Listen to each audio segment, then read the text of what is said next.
ibu-ibu, kita akan praktek bagaimana cara kita merawat ya penanganan pada bayi baru lahir ya. Nah, ini kita menggunakan boneka ya, kita pakai simulasi pada praktek ini dengan menggunakan boneka atau pantum ya.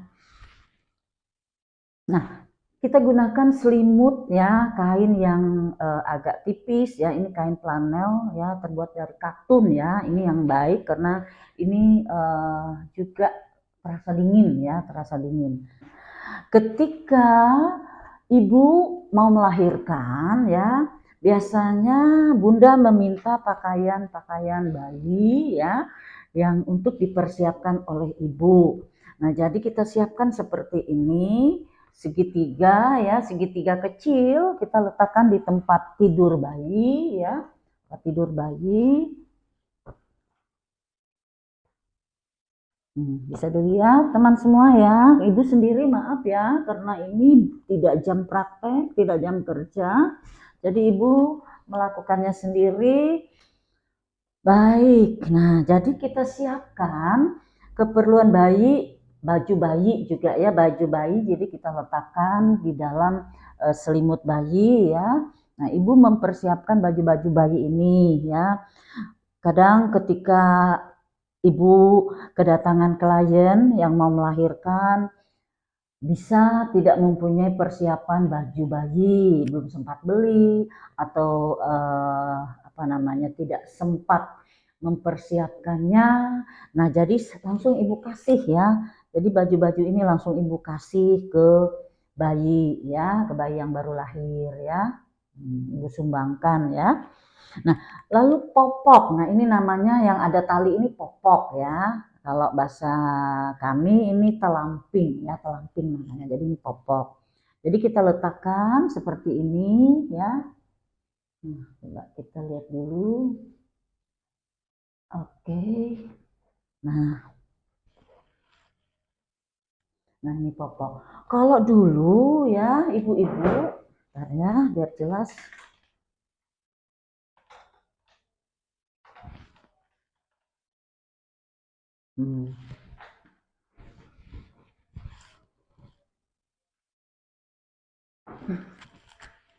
Kalau dulu ya juga disiapkan gurita bayi seperti ini ya, nih gurita bayi namanya ya. Ada talinya seperti gurita ibu ya, mungkin sampai sekarang masih ada namanya gurita ibu. Nah ini gurita bayi ya. Nah atau bisa bentuk gurita bayi ini seperti ini ya, seperti ini.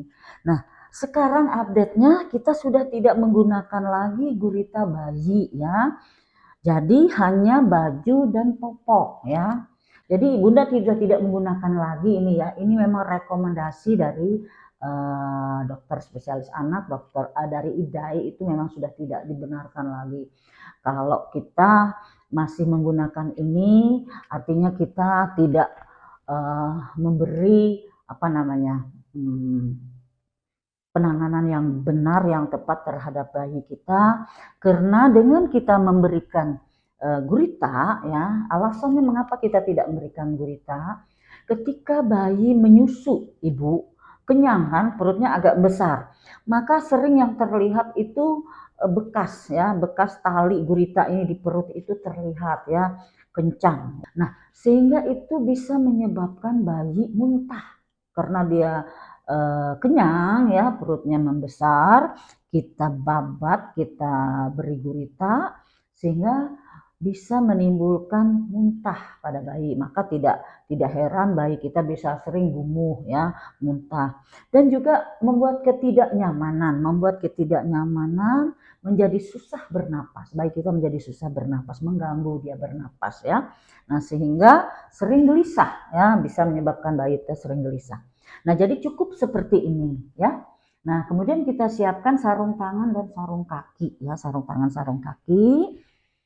Dan begitu bayi sudah 1 jam setelah lahir, bayi kita ambil, kita bersihkan. Biasanya ibu seperti itu ya, kita bersihkan dari kotoran ketuban ya, cairan lain sebagainya ya. kemudian kita pasang baju ya, kita keringkan, kita pasang baju. Nah, jadi posisinya kita pasang baju seperti ini ya. Nah, kita pasang popoknya dulu ya, kita pasang popok. Nah, pasang popok ya. Kita pasang baju.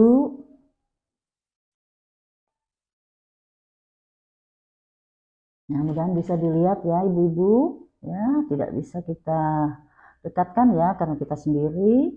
Nah, kita pasang baju.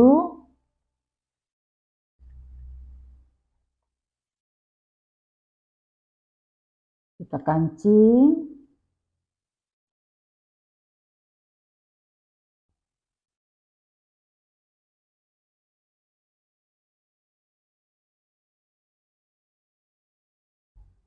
Ya, kita pasang sarung kaki, sarung tangan ya. Jadi teknik kita masang sarung kaki, sarung tangan, tangannya kita ketemukan ya, kita ketemukan supaya tidak susah. Sering juga ibu melihat ibu-ibu itu susah dalam dia memasangkan sarung tangan. Jadi, nah langsung kita disatukan ya, dikuncupkan jari-jarinya sehingga dengan mudah kita memasangnya ya. Nah. Oke, sarung kaki. Nah, sama juga kaki, lalu kucupkan jari-jarinya jadi dengan mudah kita memasang. Seperti ini. Nah, jadi kita sekarang ya, bayi itu juga kalau boleh ya ibu menyarankan jangan kita menyelimuti sampai kepala, area kepala ya. Jadi selimut bayi itu berada di leher ya, dan depannya jangan sampai menutup bagian dagu ya, jangan menutup sampai bagian dagu. Jadi kita bisa membuat selimut ya, selimut menyelimuti bayi secara sederhana ya, tidak kencang ya, jangan ketat ya menyelimutinya. Nah, jadi seperti ini menyelimutinya ya, jangan ketat ya. Nah, seperti ini ya. Nah, jadi sekarang sudah tidak perlu ya, sudah tidak perlu lagi kita membedong bayi. Lalu bayi kita berikan topi ya, berikan topi. Mengapa bayi harus ada topi sekarang? Karena kita ketahui di sini ada ubun-ubun besar yang dengan mudah suhu udara ya, umpama cuaca dingin atau hujan, dengan mudah ya penguapan suhu ya dari bayi. Nah, jadi dia bisa menyebabkan bayi kedinginan ya. Kalau bayi kedinginan istilah kesehatannya, istilah kebidaannya hipotermi ya. Kalau terjadi hipotermi bisa menyebabkan resiko terjadi kesakitan pada bayi. Ya, jadi itu kita harapkan lebih baik kita menyiapkan topi bayi ya. Nah, jadi tidak perlu kita sekarang kencang ya. Nah, kencang. Kadang kita juga harus membukanya ibu-ibu ya, membukanya, dan lebih baik sekarang bayi kita dengan kondisi berpakaian seperti ini langsung kita gendong. Justru kehangatan bayi itu bisa diperoleh dengan sentuhan, dengan pertemuan antara tubuh ibu dengan tubuh bayi.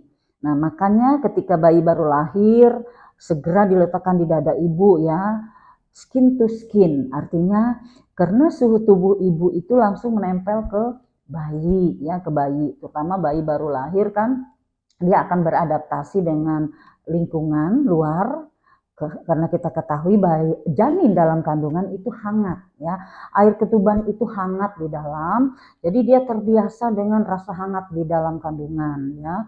Ketika dia keluar ya, bayi lahir, kemudian dia beradaptasi. Nah, dalam 1 jam pertama dia harus tetap merasa kehangatan, merasa suhu tubuhnya harus hangat ya.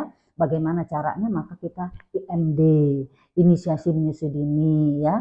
Dengan dia kontak dini, dia mencari puting susu sendiri, sekaligus kita memberi kehangatan pada bayi, sehingga juga antara kasih sayang ibu dengan bayinya akan terjalin ketika mereka saling berpelukan, bersentuhan. Jadi ditaruh di dada seperti ini ya, di dada seperti ini. Nah, itu yang idealnya sekarang terhadap bayi. Jadi tidak masalah dia dengan kondisi pakaian terbuka seperti ini. Kalau kita selimutin, ya selimutin berselimut berdua seperti ini ya, ibu-ibu ya. Nah, jangan berselimut ke seluruh tubuhnya sehingga yang menyentuh ke ibu itu selimut, tapi justru tubuh bayi yang tersentuh di kita ya, di ibu-ibu seperti ini ya. Nah, saya rasa itu yang bisa saya sampaikan. Nah, jadi ibu-ibu ya,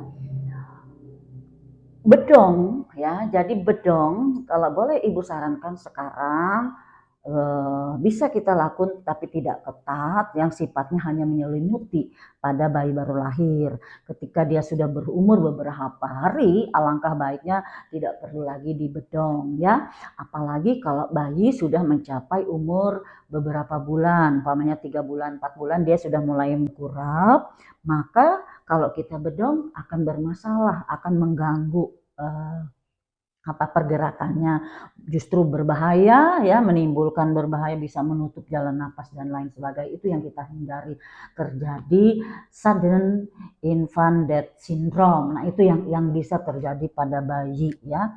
Untuk itu ibu mohon maaf, justru ibu memberikan tip yang terbaik, yang manfaatnya bayi kita tetap sehat, bayi kita selamat ya, ibu bahagia, keluarga bahagia karena semua selamat ya. Karena kalau kesalahan dalam teknik membedong itu justru bisa menimbulkan hal-hal yang bisa terjadi yang tidak kita inginkan. Nah, saya rasa itu ibu-ibu yang bisa saya sampaikan.